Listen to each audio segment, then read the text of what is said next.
continuing on my mini-series of things we have to be aware of while we're traveling, Chofesh HaGadol. And I was thinking about Netilas yadayim for bread. Netilas yadayim for bread is, first of all, the Chazal say that it's midvarim ha'imdim berumay shel olam. Netilas yadayim for bread, imdim berumay shel olam, and the way the Rishonim explain that is, what does it mean to be omdim berumo shel olam? That changes everything. It just changes everything in the Shemayim when you wash your hands for a piece of bread. Why that is, I don't know, but the Gra says that you're zochet to parnassah if you wash your hands properly, all kinds of things because of omdim berumo shel olam. And I just want to say a little halacha about travel before that. I just want to explain. It's confusing, I think, to most people why we wash our hands for bread. Like, we all do it, but it's just why do we do it all together? And it's actually, in my opinion, a bit of a wonder. It's a pella that we do it, or that we still do it, I should say, and we do it carefully. This came from the time of the Paraduma, Ephra Para, and Shlomo HaMelech, when he built the beautiful Beis Hamikdash, the Bayis Rishon.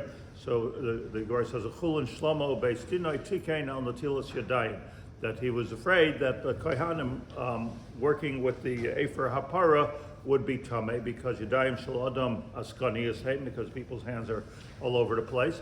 So he made a Shlomo Beis Dinai made a deal that anybody who's working from the Ephra HaPara with the Ephra HaPara, they should wash themselves yadayim for even regular bread. For whatever it is, they should always be washing themselves yadayim. He wanted their hands to be tahar, and it wasn't until much later, by Yesheni, time of Hillel v'Shammai. Hillel v'Shammai were guys there because of Shrach Truma.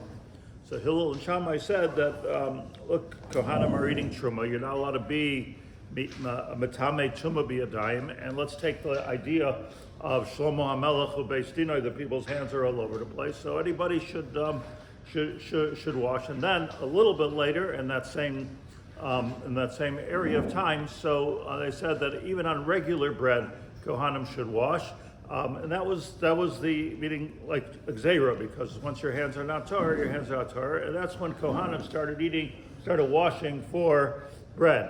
It wasn't later until the Chorban by Sheni. Now we're talking about two Batei Mikdashes came and went in the time of Rabbi Yaacov, where Rabbi Yaacov said everybody should wash their hands for bread. Why? There's no Ephra HaPara, there's no Truma, there was no reason to wash your hands. He said, so that when Mashiach comes, we'll be ready. That's what he says. The Mishnah Berurah brings that reason as the reason that we're doing this, so when Mashiach comes, we'll be ready. Well, if you're not a Kohen, what do you have to be ready for? So the answer is that Klal Yisrael, Klal Yisrael has to be ready. We have to keep this alive. And it's midvar ba'imdim berumo shel olam. I saw in the Shalom HaKadosh that he says dvar ba'imdim shel olam, that it actually can enact the building of the Beis Hamikdash. That the Bayis Shlishi, which has a part of it in the Shabbai, that's omdim dvar ba'omdim Yerushalayim, by us doing a little bit of kachim. There's a little bit of kachim, so that kachim is actually changing the world. So I'm sure there's hours to say about this, but I just said what I want to say about it, and that is that it is a miracle that it lasted, and we're machmer on it, and it's many simonim in Shulchan Aruch, and this is something we have to teach our children to do from a very early age, and we have to do it as if we're eating kachim. So I just want to say one halacha, small halacha. One of the things that we need to do to make it authentic is we have to wash from a kos. So kos has to be a kos. So the Gemara says the cup that you're washing from has to be a kos, which is a keli, because you can't be matar if not minat keli. So a kos that's a keli has many halachas, and we keep those halachas. So for instance, if you wash with a cup that has a hole in the bottom, so the cup with the hole in the bottom is not a keli, and it's not a keli, you'd have to wash again with another al netilas yadayim. You didn't wash correctly. If it's broken in any way, for that matter, you have to wash again.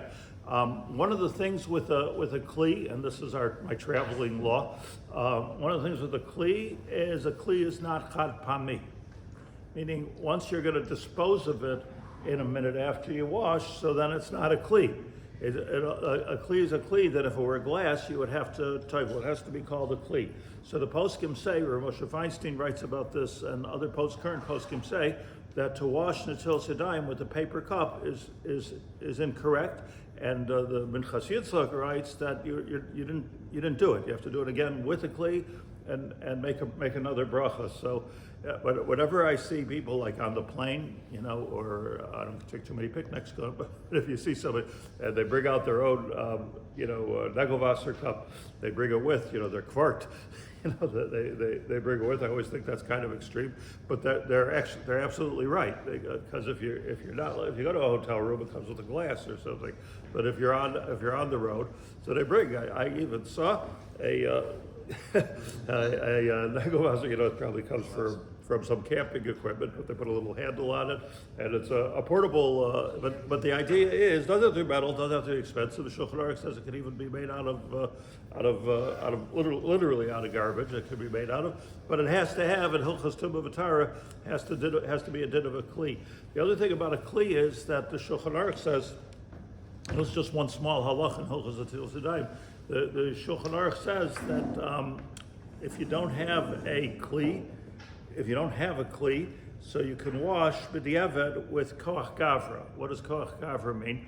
That let's say you have the kli in front of you, so you can somehow, even if you're not pouring it like this, you can somehow get that water on you, as long as every one of the shvichos, which maybe tomorrow I'll explain why we do so many different shvichos, but as long as every one of those shvichos came from is a netila. Netila means it came from a person. So you see people that they go to a faucet and they turn it on like this a couple of times and like this a couple of times. So it's koach gavra. So almost all the poskim say there's nothing. You didn't do anything by doing this, because that is not a kli. What does it mean? It's not a kli. If the water would be in front of you, like literally in front of you, and now you're taking like an urn, a cold urn, and you're turning it on and off. Okay, now you have a kli. It's just a different way of getting it on your hands. But the water's coming from the area.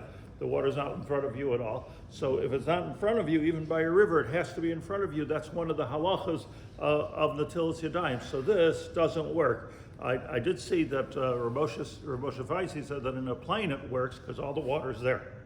Like the water's not coming from the area, right? So all the water's in the place. So maybe he said that's called a kli.